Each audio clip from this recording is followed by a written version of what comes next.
नमस्कार। एक बहुत ही इंपॉर्टेंट न्यूज़ है हिजाब के ऊपर। भारत के संदर्भ में नहीं है, लेकिन आप ये जान लीजिए कि हमेशा यह मुस्लिम पोशाक विवाद में रहा। वह कई बार इसको नारी सशक्तिकरण यानी वीमेन एम्पावरमेंट से भी जोड़ा गया, माना गया कि यह उनके अधिकार को कम करता है। न्यूज़ यह है कि एक मुस्लिम बहुल देश से, जहाँ की 90% आबादी 96% आबादी मुस्लिम है, उसने हिजाब पर प्रतिबंध लगा दिया है कानूनी रूप से। प्रयास तो बहुत दिनों से हो रहे थे, लेकिन अभी तक उसको कानूनी रूप नहीं दिया गया, और अब कानूनी रूप दे दिया गया। देश का नाम है तजाकिस्तान। तजाकिस्तान ने हिजाब के उपयोग पर प्रतिबंध लगा दिया। साथ ही साथ एक परंपरा है जो बच्चों से संबंधित है, ईद की परंपरा, जिसको ईदी भी कहा जाता है, उस पर भी प्रतिबंध लगा दिया और उसे गैर कानूनी घोषित कर दिया गया है। तजाकिस्तान को आज जानना बहुत जरूरी है। यह बात तो है कि तजाकिस्तान एक मध्य एशियाई देश है और इसकी राजधानी दुशांबे। उत्तर की ओर आप देखें तो उज्बेकिस्तान आपको इस साइड मिलेगा और इस साइड किर्गिस्तान मिलेगा। पूर्व की ओर देखें तो चाइना और दक्षिण में देखें तो अफगानिस्तान। यानी इसकी सीमाएं जो हैं उज्बेकिस्तान, किर्गिस्तान, चाइना और अफगानिस्तान से मिलती है। यह क्षेत्र यानी कि तजाकिस्तान का जो क्षेत्र है, यहाँ पर आपको कांस्य युगीन संस्कृति से ही अवशेष मिलने शुरू हो जाते हैं।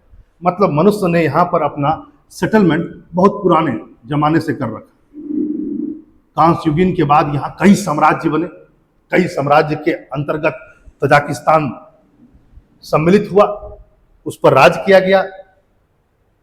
जैसे ओचमोनिद साम्राज्य सबसे पहला साम्राज्यों में से एक माना जाता है, जिसने तजाकिस्तान वाले क्षेत्र पर शासन किया। फिर सासानी साम्राज्य, फिर हेफ्थलाइट साम्राज्य, फिर सामानिद साम्राज्य और मंगोलियन साम्राज्य। शायद मंगोलिया के साम्राज्य को कौन नहीं जानता है, चंगेज खां। बहुत बड़ा साम्राज्य, एक बहुत बड़े क्षेत्र पर उसका शासन, ऑलमोस्ट मंगोलिया से लेकर पूरे मध्य एशिया तक, और मध्य एशिया का यह क्षेत्र तजाकिस्तान, उस पर भी शासन किया गया। फिर उसके बाद तैमुरिड वही तैमूर का साम्राज्य, जिसका आने वाला वंशज बाबर भी बना, वह भी, उसका भी साम्राज्य इस क्षेत्र में स्थापित हुआ। यहां पर एक बात जरूर ध्यान रखेंगे कि तैमूरिड साम्राज्य के अंतर्गत यहां पर पुनर्जागरण हुआ,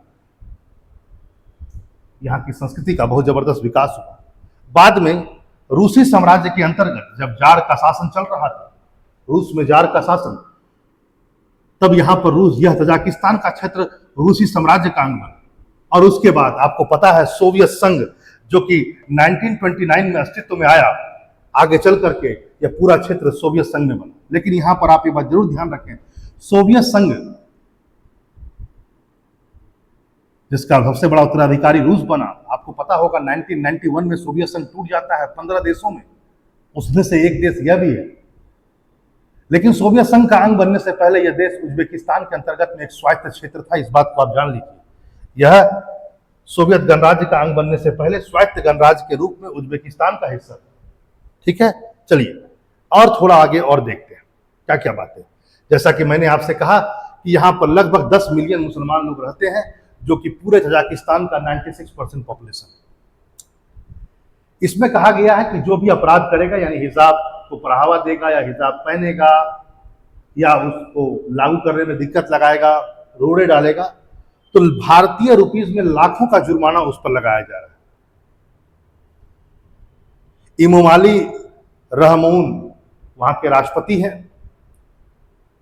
उन्होंने ईदी की परंपरा, ईद के अवसर पर जो ईदी की परंपरा होती थी, उसको भी उस पर भी रोक लगा दिया गया। ईद के दौरान बच्चों के द्वारा यह परंपरा को चलाया जाता था, जिसमें पैसे मांगने की एक प्रथा थी। यह मानवाधिकार का, उन्होंने कहा कि बच्चों के मानवाधिकार का उल्लंघन है। इस परंपरा का भी उन्होंने प्रतिबंधित कर दिया उनके द्वारा। आगे देखिए, जैसा कि मैंने आपसे कहा 1991 में सोवियत संघ टूटता है। 9 सितंबर 1991 तजाकिस्तान सोवियत संघ से अलग होकर एक नया देश, एक संप्रभु राष्ट्र बनता है। लेकिन माना जाता है कि 1992 से लेकर 1997 तक यहां गृह युद्ध चलता रहा। लेकिन इसी दौर में विदेशी सहायता से प्राप्त करके तजाकिस्तान बहुत तेजी से आगे बढ़ा, इसकी अर्थव्यवस्था आगे बढ़ी। इमोमाली रहमोन जो है, जो यहाँ के राष्ट्रपति हैं, ये 1994 से लगातार वहां पर शासन कर रहे हैं। मानवाधिकार के रिस्पेक्ट से कहा जाए तो इनका ट्रैक रिकॉर्ड बहुत अच्छा नहीं है, इनकी आलोचना की जाती है, लेकिन उन्हीं के द्वारा यह प्रतिबंध भी लगाया गया। यह देश तजाकिस्तान जो है ये 90% पहाड़ी क्षेत्र है और यहाँ की जो अर्थव्यवस्था, और यह एक विकासशील देश है, इसकी पूरी अर्थव्यवस्था जो है वह कहा जाए प्रेषण, अल्मोनियम और कपास पर टिकी हुई। ठीक है, चलिए आगे बढ़ते हैं।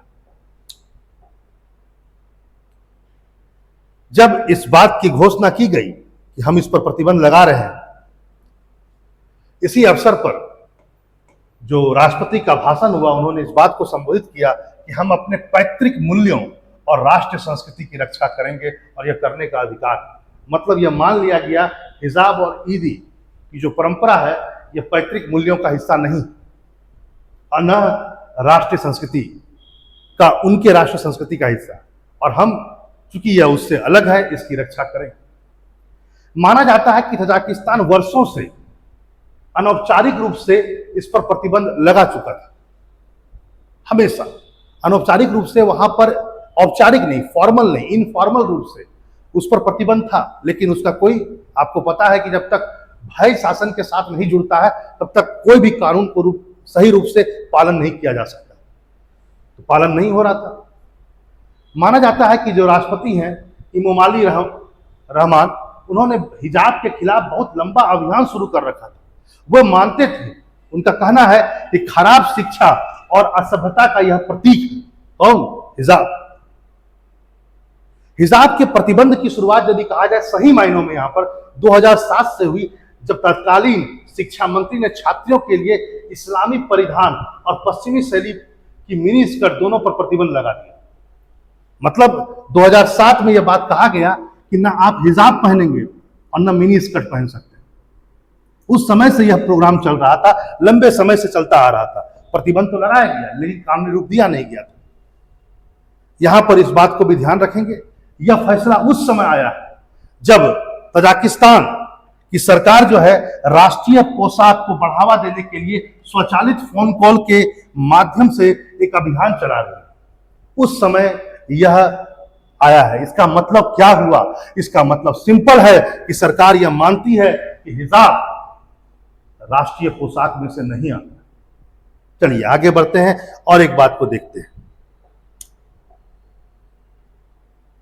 यहां पर आज ये बात भी जान लीजिए आप कि जो कानून लाया गया है इसके अनुसार लगभग 8,000 से लेकर के 65,000 सोमोनी तक का जुर्माना रखा गया। सोमोनी वहां की करेंसी है, यदि भारतीय रुपए में कहा जाए तो 60,000 से लेकर 5 लाख रुपए तक का जुर्माना लगाया जाएगा। ताजिक एजेंसी के अनुसार कहा गया कि नए कानून का पालन न करने वाले सरकारी अधिकारियों और धार्मिक अधिकारियों को क्रमशः 3 लाख रुपए और 5 लाख रुपए तक का जुर्माना लगाया जा सकता है। मतलब सरकारी अधिकारी यदि नहीं करते हैं पालन तो भैया 3 लाख, और धार्मिक अधिकारी नहीं करेंगे तो 5 लाख क्रमशः जुर्माना लगेगा। आज आपको यह भी जानना बहुत जरूरी है कि ऐसा प्रतिबंध और उस प्रतिबंध को कानूनी और जुर्माना वाला रूप देने की शुरुआत केवल तजाकिस्तान ने नहीं की। आज आपको यह जानना होगा कि कोसोवो, अजरबैजान, कजाकिस्तान, किर्गिस्तान सहित कई ऐसे मुस्लिम देश और भी हैं जो सार्वजनिक स्कूलों और विश्वविद्यालयों तक सरकारी अधिकारियों के लिए भी बुर्का और हिजाब पर प्रतिबंध लगा दिया गया है इनके द्वारा। ना आप स्कूल में पहन के जा सकते हैं, न सरकारी कार्यालय। तो भारत में जो विरोध हो रहा है यह धार्मिक है कि राजनीतिक है ज्यादा, यह भी एक सोचना पड़ेगा, क्योंकि इस्लामिक मुल्क अब इस बात को समझ चुके हैं कि कब तक आप नारियों को इस ढंग से हिजाब के अंदर बंद करके उनकी स्वायत्तता और अभिव्यक्ति की स्वतंत्रता को रोकेंगे। चलिए फिर मिलते हैं एक नए टॉपिक के साथ। नमस्कार।